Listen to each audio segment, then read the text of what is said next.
ভাইয়া আজকের কিন্তু আনন্দ কেন কেননা আজকের আমাদের মধ্যে সাক্ষাৎ সেই শ্রীহরি তিনি জন্মগ্রহণ করবেন।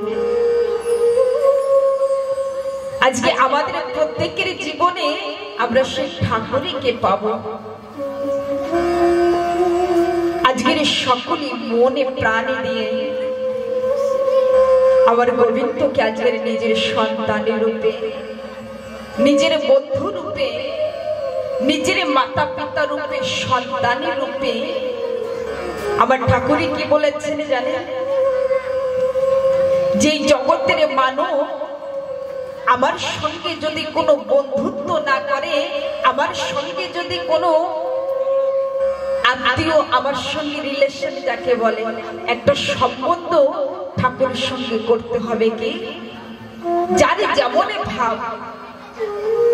কেউ যদি ঠাকুরকে সন্তানের রূপে পেতে চায় তা সন্তানের চিন্তনে করুন না। যদি কেউ ভগবানকে নিজের স্বামী রূপে পেতে চায়, আচ্ছা বলেন এখানে কে কে কৃষ্ণকে স্বামী রূপে পেতে চায়? বাবা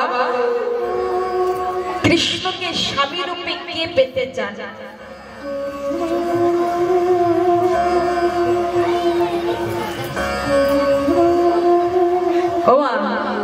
এই জগতের স্বামী মনে হয় সত্য, জগতের স্বামী থেকে যাবে, এ স্বামী আর মারা যাবে না। কিন্তু ভগবানকে স্বামী চিন্তন করলে মনে করছেন কি যে কত লজ্জার কথা, আমার স্বামী বাড়িতে আছেন, আমি কেন স্বামী চিন্তন করব ভগবানকে?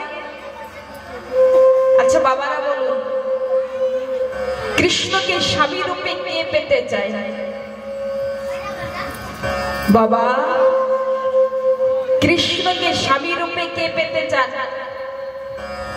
আপনারা পেতে চান না? হরে কৃষ্ণ। গোপীগণে কারা ছিলেন? কৃষ্ণর যারা গোপী ছিলেন এটা কে ছিলেন? একটি কথা বলবো, এই জগতে যদি কোনো পুরুষ এই কথা চিন্তনে করে যে আমি পুরুষ, আর এই জগতে যদি কোনো নারী এই কথা চিন্তনে করে যে আমি নারী, এই কথা মিথ্যে কথা। যদি একমাত্র পুরুষ থাকে তা আমার গোবিন্দই পুরুষ, আর যারা দেখা যায় সকলে প্রকৃতি, কেউ নারীও নয় কেউ পুরুষও নয়, সকলে প্রকৃতি। কৃষ্ণকে স্বামী রূপে ব্রজধামের গোপীগণ চেয়েছিলেন যে আমরা কৃষ্ণকে স্বামী রূপে পেতে চাই। গোপীগণে যারা ছিলেন তারা ঋষি ছিলেন, কোন স্ত্রী নয়। আমাদের প্রত্যেকের স্বামী শ্রীকৃষ্ণ ভগবান। বলার সঙ্গে সঙ্গে তো সকলের হাত উঁচু করার দরকার যে আমরা কৃষ্ণকে স্বামী রূপে বরণ করতে চাই। কৃষ্ণকে কে কে পেতে চাই? বাবা হাত তুলুন। আজকের যদি হাত তোলেন না যে কৃষ্ণকে আমি স্বামী রূপে পেতে চাই, আমার গোবিন্দ তিনি দেখবেন সবে ভক্ত আমারে বসে আছে, আমারে কোনো পরে নয়, কোনো স্ত্রী নয়, কোনো নারী নয়, সকলে আমারে ভক্ত, আমারে অংশ।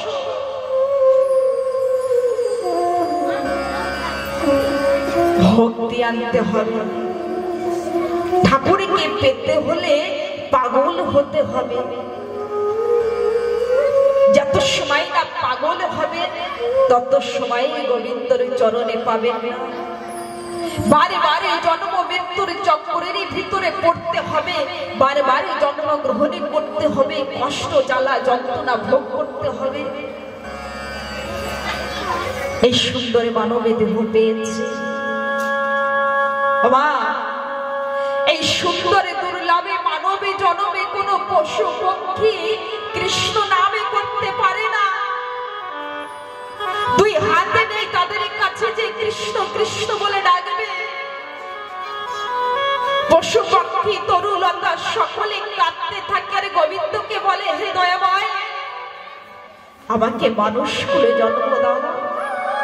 হে ঠাকুর, আমি যেন মানুষ কুলে জন্ম পেয়ে যেন দুই হাতে ভরে তোমারে নামে করতে পারি, তোমারে নামে হাত তুলতে পারি।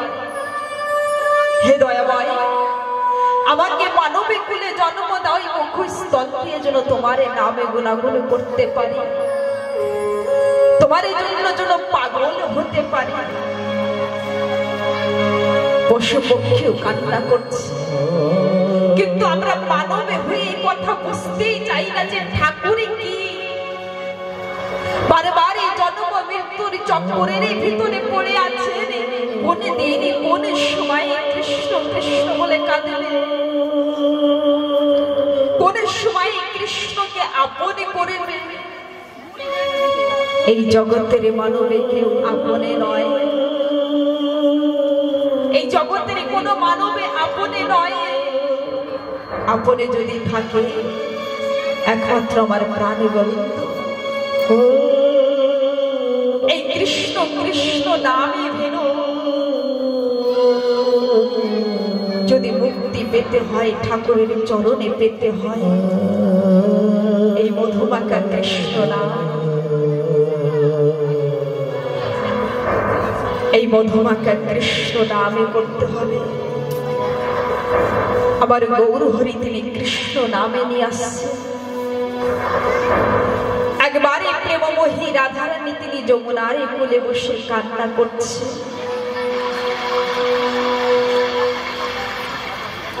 প্রেমমোহী রাধারানী তিনি যমুনার কোলে বসে কাঁদছেন। বাবা, এমন সময় আমার প্রাণী গোবিন্দ গিয়ে বলছেন, হে রাধা, তুমি কাঁদছো কেন? তোমার এই দুঃখের কথা আমার কাছে বলো। জানেন বাবা, তখন আমার রাধারানী কি বললেন? আমার রাধারানী তিনি বলছেন, কৃষ্ণ, আমি কেন কাঁদছি তুমি আমার কাছে জানতে চাও? আমি কেন কাঁদছি? কেন জানো? কেননা আমি তোমাকে ভালোবেসেছি, আর তোমাকে ভালোবেসে যে জ্বালা যন্ত্রণা আমি সইতে পারছি না। এমন সময় ভগবান শ্রীকৃষ্ণ তিনি বলছেন, রাধা, আমার ভিতরে এমন কি আছে যে তুমি কাঁদছো? এমন সময় রাধারানী তিনি বলছেন, কৃষ্ণ, তুমি যদি নিজের দিকে তাকিয়ে যদি নিজেকে ভালোবাসতে তাহলে বুঝতে পারতে যে তোমাকে ভালোবাসলে কেন কাঁদতে হয়। তুমি একবারে নিজেকে ভালোবেসে দেখো না যে তোমার ভিতরে কি আছে, কেন আমি তোমাকে ভালোবেসে কাঁদছি। তাই জানি রে ভগবান শ্রীকৃষ্ণ তিনি কি বললেন, রাধা, তুমি আমাকে দেখে আমাকে ভালোবেসে কাঁদছো, তা আমিও আমাকে দেখে আমাকে ভালোবেসে আমিও কাঁদতে চাই। রাধা, তোমার ভক্তি তোমার এই ভাব আমাকে দাও, আমিও আমাকে ভালোবেসে কাঁদতে চাই। মা, এমন সময় রাধারানী তিনি বললেন, কৃষ্ণ, শুধু নিজে কাঁদলে হবে না, নিজে কেঁদে জগতেকে কাঁদাতে হবে। কৃষ্ণ নামে মধুমাখা হরি নামে মুখে উচ্চারণে করতে হবে, তাহলে তুমি প্রেমের জ্বালা বুঝতে পারবে। কত জ্বালা আছে, আমি তো কৃষ্ণ নামে ধরে আমি নিজেকে ধরে রাখতে পারি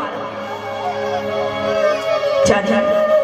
তখন কৃষ্ণ বললেন, রাধা, তাহলে তোমার ভাবে কাঁদতে বিলাসে আমাকে দাও, আমিও জন্ম গ্রহণ করে আমিও কৃষ্ণ কৃষ্ণ বলে কোন সময় চেতনে হয়ে যাব, কোন সময় ভোলারে পরে মূর্ছিত হয়ে যাব। রাধা,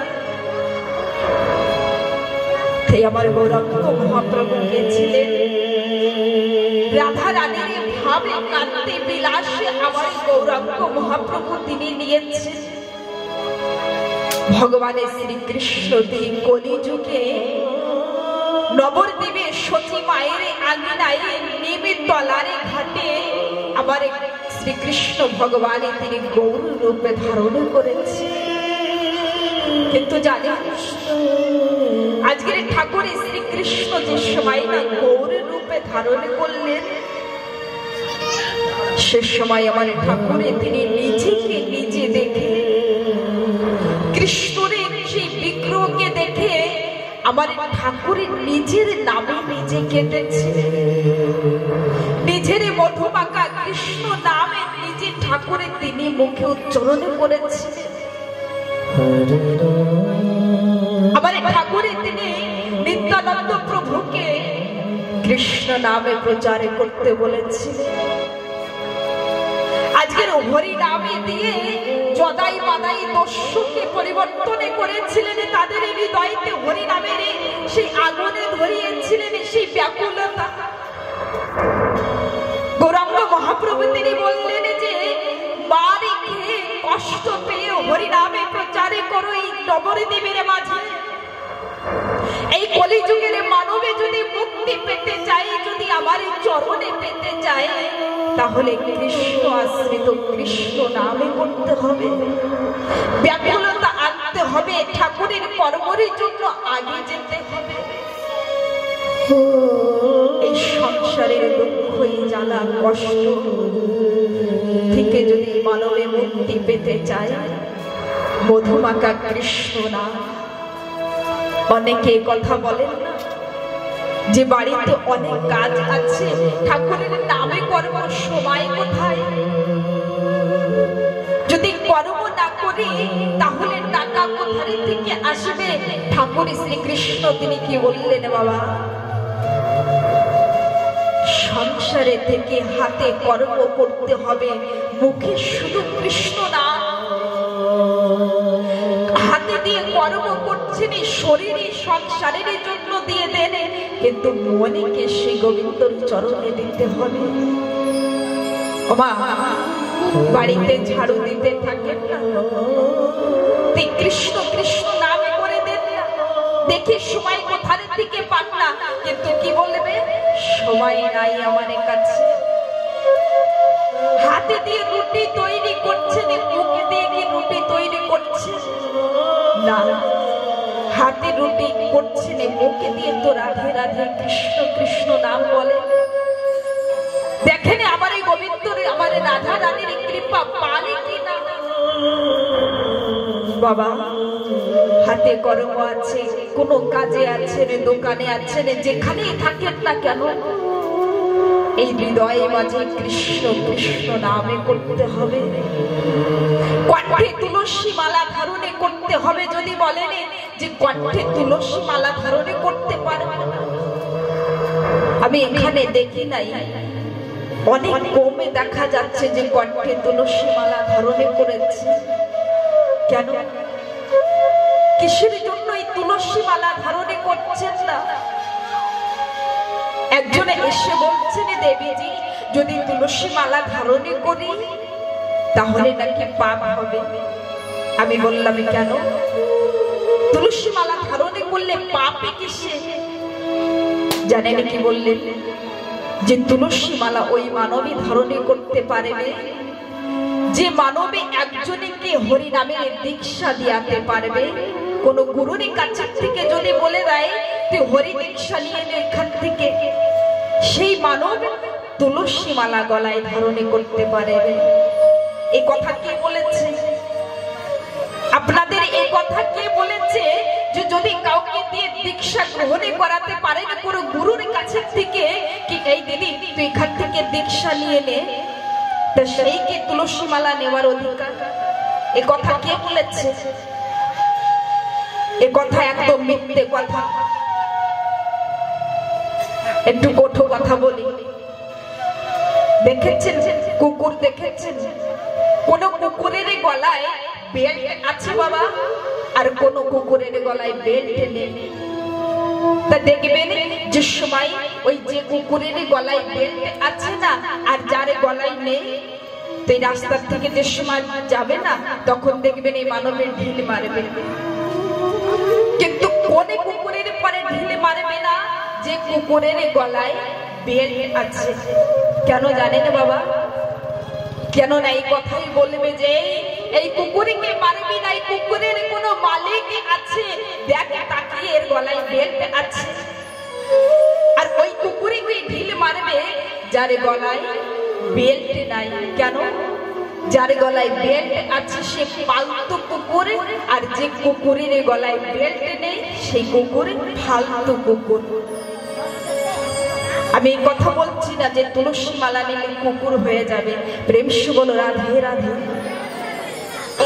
এটা একটা উদাহরণ দিয়েছি, এটা একটা উদাহরণে দিয়েছি যে আমরাও সকলেই ফালতু নয় পালতু হতে চাই। পালতু মানে আমরাও দেখাতে চাই যে আমি গোবিন্দর ভক্ত, আমি গোবিন্দর দাস। মা ভয় পাবেন না যদি কেউ বলে যে তোর পাপ হবে তুলসী মালা নিলে, আর সেই দিদির কথা শুনে তুলসী মালা খুলে ঘরে রেখে দিয়েছে। মহাপাপে লিপ্ত হবে যদি এই শরীরে যদি তুলসী গাছের যদি তুলসী না থাকে, এই শরীর কোনো কাজে লাগবে না। এই অপবিত্র দেহকে যদি পবিত্র করতে হয় বাবা, তুলসী মালা ধারণে করতে হবে। আচ্ছা বলেন, শাঁখা সিঁদুর কে দিয়েছে? স্বামী দিয়েছে। যেদিন একটি নারীকে বিবাহ করে নিয়ে আসে শাঁখা সিঁদুর দিয়ে, তো অন্যজনে দেখতে পায় যে বিবাহিত আর এই মেয়েটা বিবাহিত না। এই স্বামীকে যে শাঁখা সিঁদুরে দিয়েছে এটা কি খুলে রেখে দেবেন? রাখবেন না। কেন? কেননা আমার স্বামী দিয়েছে, আমার স্বামী আছে। তা আমাদের প্রত্যেকের স্বামীও তো গোবিন্দ, আর আমার এই গোবিন্দর চিহ্ন কি? তুলসী মালা, ললাটে তিলক। অনেকে হয়তো এই কথা বললে বেঁচে তিলক করবো না, আস্তে আস্তে হবে। প্রথমে তুলসী মালা তো ধারণে করুন। যে সময় আমার ঠাকুরে দেখবে যে তুলসী ধারণে করেছে, আর তুলসী ধারণে করলে কিন্তু লাভ আছে। এই তুলসীর জল যে সময় স্নানে করবে, এই তুলসীর জল যে সময় অঙ্গে লাগবে, সে সময় কৃষ্ণ ভক্তি উদয় হবে। সে সময় মনে পবিত্র হয়ে যাবে। যে সময় তুলসীর জল অঙ্গে স্পর্শ করবে, কামে ক্রোধে লোভের থেকে মুক্তি পাবে। যদি কোনো পাপে করতে যান, সে সময় তুলসী কণ্ঠের থেকে মনের থেকে বলবে যে না, তুই যে কর্ম করতে যাচ্ছিস এটা পাপ, এটা ভুল। ভুলের এই কথাও বলে দেবে, আর ভালো কথাও তুলসী মালাই করে দেবে। তুলসী মালা ধারণে করুন। আমাদের এই বৃন্দাবনে যাবেন, প্রত্যেকেরই গলায় তুলসী মালা, ছোট বড় সকলেরই গলে। কিন্তু এখানে মোটা মোটা সোনার চেনে দেখা যাচ্ছে। আচ্ছা বলেন মায়েরা, সোনার চেনে দেখতে ভালো না তুলসীর মালা দেখতে ভালো? তুলসী মালা দেখতে ভালো দেখায় না সোনার চেনে ভালো দেখায়? বাবা বলুন, সোনার চেনে দেখতে ভালো না তুলসীর মালা দেখতে ভালো? হাত তুলে বলতে হবে। যদি সোনার চেনে দেখতে ভালো হয় তা হাত তুলে বলুন না। হরে কৃষ্ণ। সোনার চেনে নিয়ে দেখবেন, আর সোনার চেনে খুলে আয়নার সম্মুখে দাঁড়াবেন। একবার সোনার চেনে গলায় দেবেন, তখন আয়নার দিকে তাকিয়ে দেখবেন কেমন দেখা যাচ্ছে। আর ওই সোনার চেনে খুলে একবার তুলসী মালা দিয়ে দেখবেন আয়নার সম্মুখে দাঁড়িয়ে যে কেমন দেখা যাচ্ছে। কিন্তু এখানে দেখছি সকলে ভয় পাচ্ছে। তুলসী মালা নিলে কি হবে? এ করা যাবে না, মিথ্যে কথা বলা যাবে না। আগে নিতে তো হবে না। স্কুলে পড়াশোনা করতে হলে স্কুলের ইউনিফর্ম পরতে হয়, ড্রেস পরতে হয়। যে সময় ঠাকুরের দিকে আগাবেন, যে সময় আগিয়ে যেতে যাবেন, সে সময় তো স্কুলে ড্রেস পরতে হবে। ড্রেস মানে তুলসী মালা, তিলক। আস্তে আস্তে দেখবেন আমার ঠাকুর এমন এক কৃপা করবেন যে একটি ভক্ত পরিবর্তন, একটি মানবের থেকে অমানবের থেকে একটি মানুষ একটি ভক্তিতে পরিবর্তন হয়ে যাবে। প্রেম সে বলনি তাই গৌর হরি বল। তুলসী মালা ধারণ করবে, ভয় পাবে না যে কোনো গোসাই এসে কি বলবে, কত কথা বলবে, পাশের দিদি কি বলবে, বাড়ির লোক কি বলবে, ভয় পাবার কোনো দরকার নেই, তাই না? তুলসী মালা কণ্ঠে ধারণে করবে। আসলে সময় অনেক হয়ে গেল। আজকের সকলেরই জীবন, কেননা আজকের প্রাণে গোবিন্দ তিনি আসবেন। মথুরার রাজা ছিলেন কে বাবা? আহুক রাজা, তিনি মথুরার রাজা ছিলেন। আর আহুক রাজার দুটো পুত্র সন্তানে ছিলেন কে? উগ্রসেন অথবা দেবক। এই কথা বলবে না। হরে কৃষ্ণ বলো, রাধে রাধে, রাধে রাধে, হরে কৃষ্ণ। আহুক রাজার দুটি সন্তান উগ্রসেন আর দেবক। উগ্রসেনের স্ত্রীর নামে কি ছিল মা? পবনী রেখা। পবনী রেখা তিনি দেখতে অপূর্ব সুন্দরী ছিলেন। একটি স্ত্রীর ভিতরে কত গুণ ভাবার দরকার। পবন রেখা দেখতে অপূর্ব সুন্দরী ছিলেন। যেমন দেখতে সৌন্দর্য, তেমন গুণ ছিল পবন রেখার ভিতরে। জানেন পবন রেখা কি করতেন মা? প্রত্যেকের দিনে স্বামীর আদেশ ভিন্ন পবন রেখা তিনি কোনো কর্ম করতেন না।